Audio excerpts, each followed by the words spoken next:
Well, hey there, entrepreneurs. Welcome to 30 days of the Canon M50. If you haven't already downloaded the free PDF guide on the first video, that's just about a minute long, make sure you go back to the beginning of the series, get that free PDF on the best settings for video for the Canon M50. But otherwise, let's jump into today's video.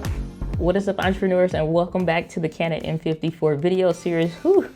If you have been trekking along with me since the Vlogmas, then you know that it has been a challenge to get back to this series with some issues with the M50 and all of that. But we're back to it. I'm super pumped to be kicking it back off with these new Viltrox adapters, especially the one that I'm shooting on right now. That's the SpeedBooster. So we'll get into all that in just a little bit. But real quick, just so we don't waste any time, I'm going to be this video will probably be a little bit long, and I'm going to be having to explain the, lens range and crop factors and all that stuff to make the adapter stuff make sense, so it can get a little technical. And if you already know some, but you want to know more, this is not a Viltrox SpeedBooster review. So if that's what you came for, that'll be in a separate video. When that video posts, I'll link it up above. But as of right now, for this video, it's not a review. That's separate. Also, when we're going to be talking about different technical aspects, you may know some stuff and not know other stuff. So timestamps are down below if you want to check that stuff out, skip ahead or whatever. But if you're brand new and you want to trek along, don't get overwhelmed. Just take a deep breath. I got you. All right. So let's jump into it. So it's just really two reasons why you may want to consider adapting lenses, and it's the reason why I wanted to begin adapting lenses to the M50 outside of what's considered and what's called native lenses that are built for the camera, like this kit lens here. It's already just built. You pop this off, you put it on, twist it, and it just works. Whereas you have these other types of lenses that you would use an adapter for, like this other lens that doesn't go with that camera. And if I just tried to put it on there right now, it wouldn't work. So I would need the adapter to actually make the lens talk to the camera so that I can use it, get autofocus and all kinds of stuff. So that's where these Viltrox adapters, and there are some other brands out there, but Viltrox is the only one that I've used over the past several years. And so you'll have these like gold pin connectors in there. And what that will do is, again, it's that conversation between the lens and the camera so that they can talk and that they can work just as if it was a native lens like this kit lens for the M50. So a lens like this is actually not built for the Canon M50. This lens actually will fit a camera like the Canon T5i that I started with, Canon SL2, the 70D, Canon 80D that Casey Neistat used for so long.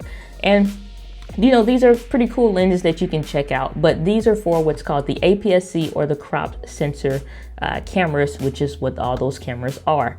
So this one will not natively fit on the M50, but when you have these adapters, it lets you use it. So Canon has made a bunch of these lenses, but not just these, but lenses like the 35mm f2.0, which basically means it's good in low light, get the good blurry background, it's nice and sharp. So lenses like this one I'm using right now to record this video is not natively built for this camera, but using an adapter like this will let me use any of Canon's full frame lenses that go with their 6D Mark II, 5D Mark IV, and this one especially, it will work on any Canon camera lens for what's called the EFS, which are these that go with the 70D, 80D type stuff, and then the one like I have on the camera, which would go with the 6D Mark II, 5D Mark IV. So just kind of keep those specific cameras in mind when you're thinking of full frame versus APS-C or crop sensor cameras. So this one that doesn't have the glass element, you see me wiggling my finger through there, that one or this one will go with any lenses. So I can put this one on there for the full frame cameras or put this one on here for the crop sensor cameras. It will work for anything. But the new Viltrox adapter will not. It is only for those full frame Canon lenses like the one I'm using right now. So only stuff that goes with the 6D Mark II or the 5D Mark IV will go with those specific ones. So that's something I had to learn, but it's not too bad because I have this one, and this one's fairly cheap, so about 40 bucks. So not only do I get access to the full range of Canon cameras, but I also am able to make the Canon M50 shine. You'll hear a lot of people talk about it not good in low light and whatever. That's all attributed to this lens. Now, some rumors out there about Canon making a better version of this, hopefully to come out this year, but I don't know if they'll put, better glass elements in here that makes it a little bit better in low light or what. But I still don't think this is a bad buy, or, just something to have, good to resell it if you need to or whatever. But otherwise, it really changes things being able to adapt lenses versus just using the 7 lenses that Canon made available for all of these little mirrorless cameras that they're actually creating. So the second big reason is the focal reducing abilities of the Viltrox SpeedBooster. Mouthful, I get it. So don't get lost. Take a deep breath. It's going to be okay.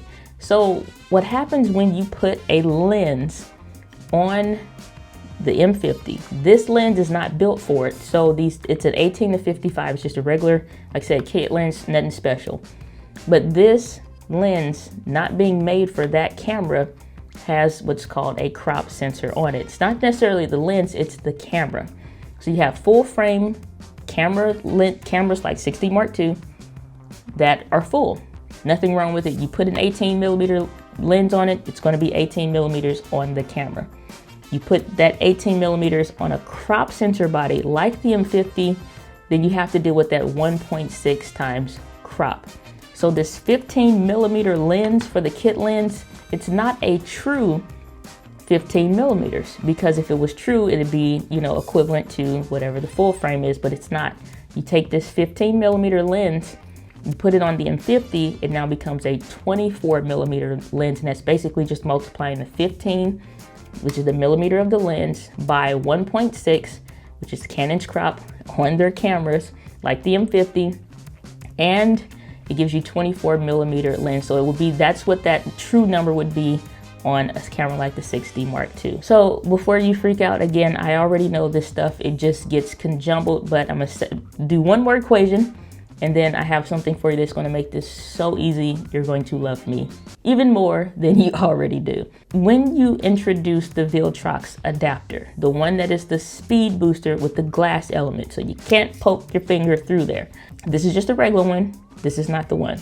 It's the one I'm using. So it has a glass element in there, and it reduces that focal length from what would be essentially equivalent to a 24mm to something else. So now what happens is that 15mm lens that would get put on there, if we could use it together, just using it for an example, okay? 15mm, it would have to be multiplied by the 1.6, then multiplied again by the 0.71 of the Viltrox SpeedBooster, which would give you about 17mm, and that's the equivalent of the difference it would make up. So instead of it being 24, you get some back and it becomes 17. But as promises kept, because that's a lot to try to think of, like, okay, I just want, everybody says get the 10 to 18. What is that to equate to? Or everybody's saying to get the nifty 50mm. What does that equate to?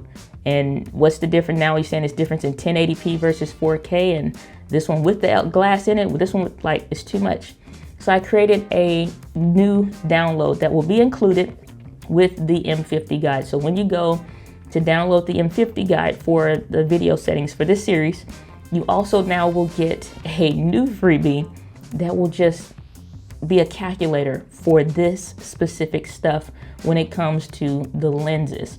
So whatever lens size it is, whether it's a 30, 35, 18, 50, it doesn't matter what size it is.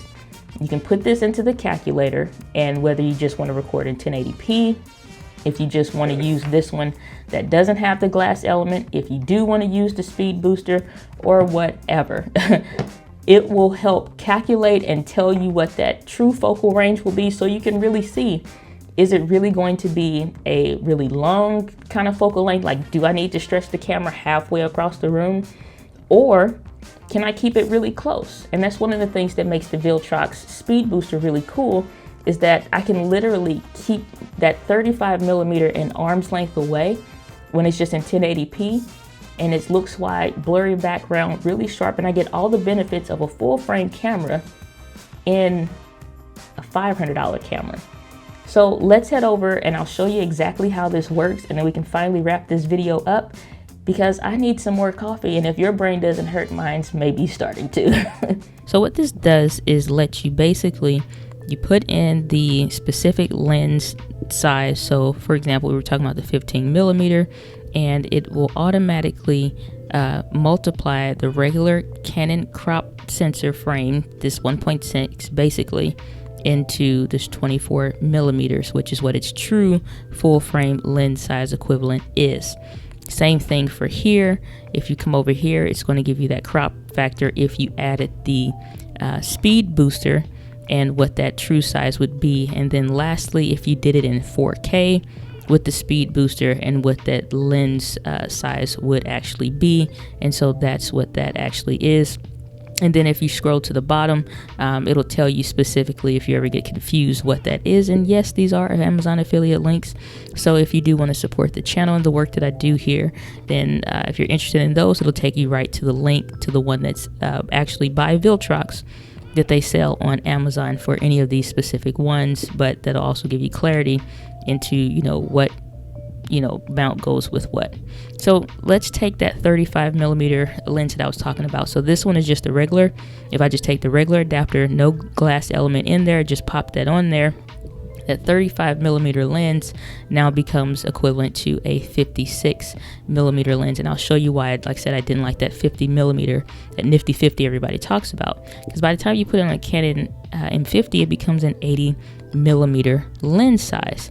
So if we come over here to, if we put the actual SpeedBooster on there, then what that does is it takes that 35 millimeter lens that I have, and now it brings it back that's closer to a 39 millimeter lens. So it's much closer to its actual true full frame lens size equivalent versus the 56 millimeter focal range that it otherwise would be. And so that 50 millimeter now would be a little bit better because it becomes a 56 millimeter lens, or equivalent to 56 millimeters. So now you can kind of see how that plays. Now when we come over here to this area that is about 4K, recording in 4K, then I put that 35 millimeter in there, then it lets me know that it'd be close to about 63 millimeters. And then the 50 millimeters, if I wanted to record in 4K, is actually closer to 90 millimeters. So still not terrible, but it helps to bring back and mitigate some of this crop, that additional crop that Canon added on with the 4K video, so that you actually can use it and make it worth your while versus literally sitting down the hallway when you're recording. So again, this is free, available to you with the M50 guide already, but that's really all this spreadsheet is. So if you're looking to buy a new lens or just curious how that all works out, all you do is put the number in the gray sections and you're good to go. Okay, so that's it. That's all there is that I'm going to explain as far as this is concerned, because I'm sure that this video has stretched a little bit long, but I hope that this new PDF calculator that you can use, whether you have Mac or PC, it doesn't matter. You can even use it in Google Sheets, which is what I prefer. And you can just put in whatever it is that you want, because unless you know this stuff off the top of your head and you just see a deal, whether that's on Facebook Marketplace or Craigslist or whatever, and you're like, that'd be great. But what is that going to be when I actually put it on the camera? And that's why I didn't never like the 50 millimeter lens, because everybody said that it would be great. And I'm thinking that I can keep it the same, range as a kit lens. And then I put it on there, and next thing I know, it's like I got to have it halfway down the hallway just for it to look like this. So hopefully that helps you out. And if you already have downloaded the guide, then you already have gotten an email from me in advance, so you got early access to this sheet. But guys, hope that this video helps you out and it makes some of this lens stuff a little bit easier to understand and figure out.